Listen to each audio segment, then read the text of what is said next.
السلام علیکم ورحمۃ اللہ وبرکاتہ۔ اسلامک ہسٹری میں ہم مغلیہ سلطنت کی تاریخ کا مطالعہ کر رہے ہیں۔ پچھلے مضمون میں ہم نے پڑھا تھا کہ بابر کے بعد اس کا بیٹا ہمایوں دہلی کے تخت پر بیٹھا، لیکن اس کی حکومت میں چند ایسے دشمن اس کے پیدا ہو گئے تھے جو اس کو مغلوں کے سخت خلاف تھے اور موقع کی تلاش میں رہتے تھے کہ مغلوں کے خلاف حملے کریں اور ان کی حکومت کو ختم کر دیں۔ ان میں سے پہلے تو راجپوت تھے۔ ان کا زور تو بابر نے اپنے عہد میں کافی حد تک توڑ دیا تھا، رانا سانگر کو شکست دی تھی، اسے ختم کر دیا تھا، لیکن پھر بھی وہ اپنے بکھرے ہوئے علاقوں کو ایک کر کے ان کو یکجا کر کے پھر وہ اپنی حکومت مضبوط کرنا چاہتے تھے راجپوت، کیونکہ مختلف چھوٹی چھوٹی ریاستوں میں ان کی حکومتیں پھر بھی باقی تھیں، تو وہ اکٹھا ہو کے مغلوں کے خلاف لڑنا چاہتے تھے۔ اور دوسرا تھے افغان۔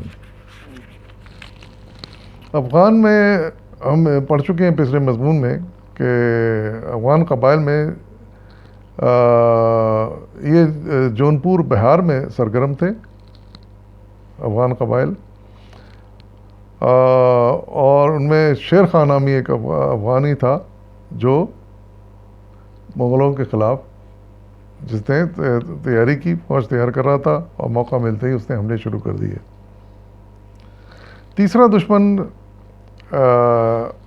گجرات کے علاقے میں تھا۔ گجرات کے ریاست میں ایک بہادر شاہ نامی حکمران قابض تھا، تو اس نے بھی مغلوں کے خلاف بغاوتیں کی اور کوشش کی کہ مغلیہ سلطنت کمزور ہو جائے۔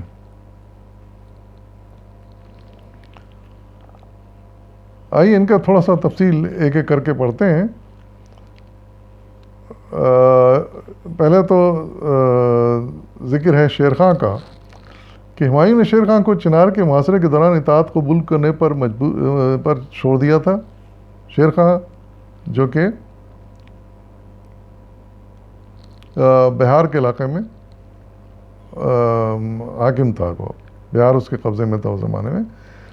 تو ہم پڑھ چکے ہیں کہ چنار کے علاقے میں ہمایوں نے اس کا گھیراؤ کر لیا تھا، محاصرہ کر لیا تھا، تو لیکن پھر یہ محاصرہ اٹھا لیا تھا اور معاملے کو وہیں چھوڑ دیا تھا۔ اس نے اپنے افغان قبائل کو اپنے ساتھ ملا لیا اور انہیں یہ بات سمجھائی کہ مغلوں نے ایک بیرونی جارحیت کے طور پر ہندوستان پر قبضہ کر لیا ہے، اب ہمایوں کی حکومت کمزور ہے، اگر تمام قبائل مل جائیں تو مغلوں کو ہمیشہ کے لیے ہندوستان سے نکالا جا سکتا ہے۔ یعنی یہ کہہ کر اس نے دوسرے افغانوں کو بھی اپنے ساتھ ملا لیا اور مل کر بغاوتیں شروع کر دیں۔ 1531 میں شیر خان پورے بہار کا خود مختار حاکم تھا۔ ہمایوں کو جب اس کی بڑھتی ہوئی طاقت کا علم ہوا تو اس نے حالات کا براہ راست جائزہ لینے کے لیے ایک شخص کو یہاں روانہ کیا۔ شیر خان نے اس کی شخص کی بڑی اوگت کی اور اسے تسلی دے کر واپس بھیج دیا۔ ہمایوں اس پر مطمئن ہو گیا، یعنی شیر خان نے اطمینان دلا دیا کہ یہاں سب خیریت ہے، کوئی بغاوت کچھ نہیں ہے، امن و امان ہے، تو ہمایوں مطمئن ہو گیا۔ چند ہفتوں بعد شیر خان نے بنگال کے دارالحکومت گوڑ کا محاصرہ کر لیا، تو ہمایوں نے پھر چڑھائی کر دی۔ ہمایوں نے گوڑ پر حملہ کرنے کے بجائے چنار کا محاصرہ کر لیا۔ اس دوران میں جہاں کہ وہ ہوتا تھا شیر خان کا گڑھ جو تھا، اس دوران میں شیر خان نے بنگال کا وسیع علاقہ اپنے قبضے میں لے لیا۔ اب شیر خان کی طاقت بہت مضبوط تھی۔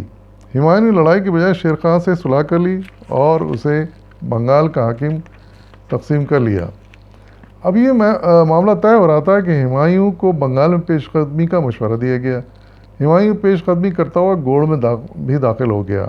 گوڑ کی فتح کے بعد ہمایوں نے پھر گجرات والی غلطی کو دہرایا اور یہاں 8 ماہ تک فتح کا جشن مناتا رہا۔ شیر خان اس دوران بیکار نہ بیٹھا، اس نے اپنی پوزیشن بہتر کی اور ہمایوں کو آگرے سے آنے والی سپلائی لائن کاٹ دی۔ ہمایوں نے اپنے بھائی کو سپلائی لائن بحال کرنے کی غرض سے آگرے روانہ کیا، مگر اس نے آگرے آ کر اپنی بادشاہت کا اعلان کر دیا، یعنی بھائی نے بغاوت کر دی۔ اب ہمایوں کے پاس واپس جانے کے علاوہ کوئی چارہ نہ تھا۔ شیر خان نے ہمایوں کی واپسی پر آگے بڑھنے دیا اور خود ایک جگہ پر حملے کی غرض سے اس کا انتظار کرنے لگا۔ ہمایوں نے شیر خان کی اس حرکت کی خبر جب اسے ملی تو ادھر ادھر سے مدد کے لیے کوششیں کی جو ناکام رہیں۔ اسی دوران برسات کا موسم شروع ہو گیا اور مغل لشکر میں ملیریا کی وبا پھیل گئی۔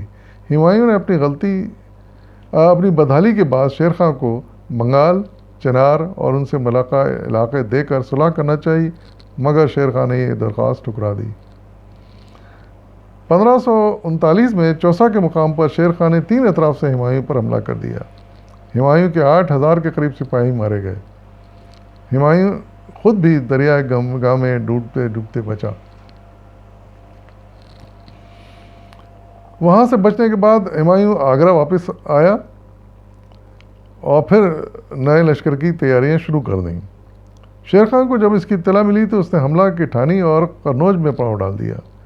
ہمایوں کا لشکر جب یہاں پہنچا تو اسے نشیبی جگہ پر کیمپ لگانا پڑا، یعنی ڈھلان پہ اس کو نیچے جگہ کیمپ ان کے فوجوں نے لگایا۔ 1 ماہ تک فوجیں آمنے سامنے پڑی رہیں۔ اسی اثنا میں بارشیں شروع ہو گئیں اور ہمایوں کے فوجوں کے کیمپوں میں پانی بھر گیا۔ مئی 1540 کو جب ہمایوں کے سپاہی پانی کی وجہ سے اپنی جگہیں تبدیل کر رہے تھے، موقع غنیمت جان کر شیر خان نے حملہ کر دیا۔ ہمایوں کے سپاہی اچانک حملے سے سخت پریشان ہو گئے اور بغیر لڑائی کے جنگ سے بھاگ گئے۔ ہمایوں کی جلا وطنی۔ قنوج سے ہمایوں آگرہ پہنچا۔ شیر خان بڑی تیزی سے اس کا پیچھا کر رہا تھا۔ ہمایوں دہلی، لاہور اور اس کے بعد سندھ کی طرف بھاگ گیا۔ دہلی پر اب شیر خان کا قبضہ ہو چکا تھا۔ ہمایوں بے بسی کے عالم میں سندھ میں مارا مارا پھرتا رہا، مگر کسی راجے نے اس کی مدد نہ کی۔ سندھ سے ہمایوں قندھار جانا چاہتا تھا۔ یہاں اس کا ایک قریبی عزیز حاکم تھا۔ اس نے ہمایوں کی مدد کے بجائے اسے گرفتار کرنا چاہا۔ یعنی مطلب پہلے بھائی نے دغا دی، اب یہاں کوئی قریبی عزیز تھا، اس نے بھی اس کے ساتھ غداری کی۔ ایران اس زمانے میں ایک مضبوط سلطنت تھی۔ مغلوں کے ساتھ ایرانیوں کے خوشگوار تعلقات تھے۔ اسی تعلق کی بنا پر ہمایوں ایران چلا گیا۔ ایران کے بادشاہ نے اس کی بڑی عزت افزائی کی اور اسے پناہ دی۔ بعد میں چند شرائط پر شاہ ایران نے ہمایوں کی فوجی مدد کی۔ ان شرائط میں شاہ ایران کی بالادستی تسلیم کرنا سب سے اہم تھا، جو اس نے ہمایوں نے تسلیم کر لی کیونکہ اس کی پناہ میں تھا وہ۔ ہمایوں 11 برس بعد واپس ہندوستان آیا۔ اس وقت تک شیر خان کی حکومت ختم ہو چکی تھی۔ 1555 عیسوی میں اس نے دوبارہ ہندوستان کی بادشاہت سنبھال لی، یعنی دہلی کی حکومت دوبارہ اس کے قبضے میں آ گئی اور وہ حکمران بن گیا، اور اس طرح مغلیہ سلطنت دہلی میں اور ہندوستان میں فی البحال ہو گئی۔ اور لیکن وہ صرف 1 سال مزید رہ سکی، کیونکہ 1556 عیسوی میں ہمایوں کا انتقال ہو گیا۔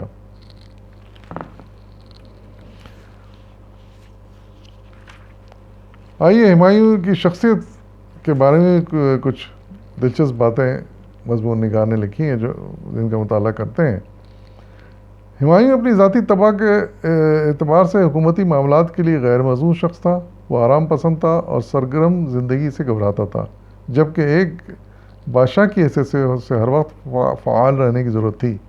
ہمایوں اپنے مزاج کے اعتبار سے مہم جوئی اور جنگ و جدل سے گھبراتا تھا۔ وہ اکثر کسی علاقے کا محاصرہ کرتا، مہینوں تک محاصرہ طول پکڑتا۔ جب محصورین کو ضروری اشیاء کی کمی ہو جاتی تو وہ ان سے صلح کر لیتا۔ جنگی نقطہ نظر سے یہ سخت غلطی تھی، کیونکہ ایسے موقعوں پر محصورین پر قبضہ کرنا آسان ہو جاتا ہے، لیکن ایسے موقعوں کو گنوا دیتا تھا اور پورا فائدہ نہیں اٹھاتا تھا اور قبضہ کرنا چھوڑ دیتا تھا۔ مثال کے طور پر چنار اور کالنجر کے قلعوں پر ہمایوں کے حملے کا تذکرہ کیا جا سکتا ہے۔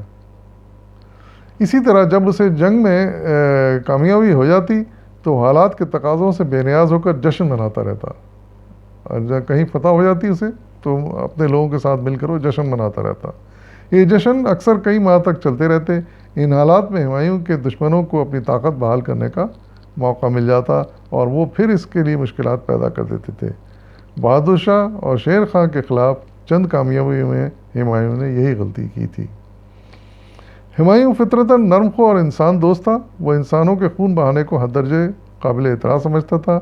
اس کا اندازہ اس خط سے ہوتا ہے جو اس نے بھائی کو لکھا۔ اس خط میں ہمایوں لکھتا ہے کہ اے میرے چالاک بھائی، میرے جنگجو بھائی، جہاں تک ممکن ہو ایسے اقدام سے بچو جس سے بنی نوع انسان کا خون بہتا ہو اور بہت سے انسانوں کی جنگ ہوتی ہو، بلکہ اپنے سپاہیوں اور شہروں پر مہربانی کرو اور حتی الامکان ناحق خون بہانے سے بچو، جس سے اور کیونکہ جن انسانوں کا خون ہو جاتا ہے، قتل ہو جاتا ہے، روز آخرت ان کا خون تمہارے کندھوں پر ہوگا۔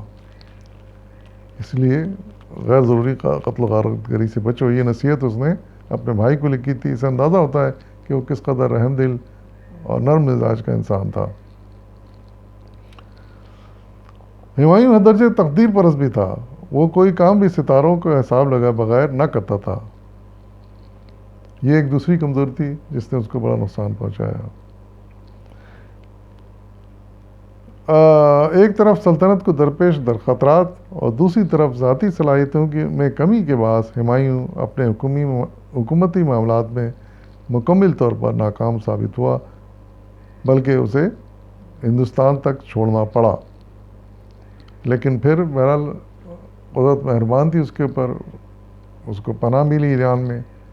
وہاں کچھ عرصہ گزار کے پھر وہ دوبارہ آیا تھا ہندوستان اور اس نے حکومت سنبھالی تھی دہلی کی، جیسا کہ ہم پڑھ چکے ہیں۔ اور اس کی حکومت پھر اس کے 1556 میں اس کے انتقال کے بعد ختم ہوئی۔ مزید آگے کے حالات انشاءاللہ ہم آئندہ قسط میں پڑھیں گے۔ البتہ یاد دیجیے، فی امان اللہ۔